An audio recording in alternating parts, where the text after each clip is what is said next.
Definitely not a warm embrace for the new president of the Democratic Republic of Congo, but perhaps an opening of the door for cooperation. The African Union has taken note that the institutions of the DRC have announced the final results, and the Union remains committed to working with the people of the DRC to continue to surmount the challenges that may remain as they enter into a new political dispensation. And it was a similar kind of expression from the EU, still not announcing its recognition of the result.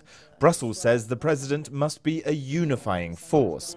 Felix Tshisekedi is assuming office in the DRC after the Constitutional Court ruled he'd won, despite the AU asking for the court to delay the decision. The EU and AU statements come out of the first ever joint ministerial meeting of the EU and the AU here in Brussels, where the two sides discussed peace and security missions and development cooperation.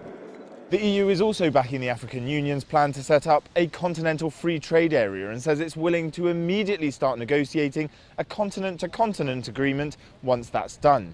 The EU currently has trade deals with individual African countries or regional blocs. The European Commission announced an investment partnership in 2018 which intends to create 10 million jobs on the African continent in the next 5 years alone.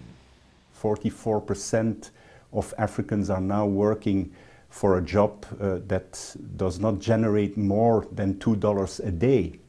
So when we talk job creation, and we are proudly saying that the partnership has been very beneficial in terms of job creation, yes, but we need to look at the quality of these jobs.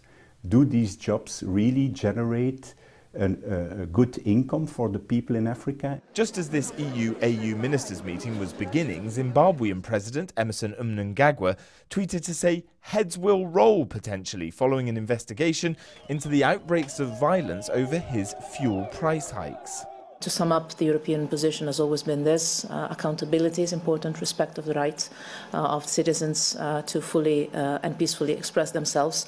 Obviously, accountability doesn't mean to exercise violence in exchange. This EU-AU ministerial is set to be made an annual event, as the continental blocs insist they're going to face their challenges together. Jack Parrick, CGTN, Brussels.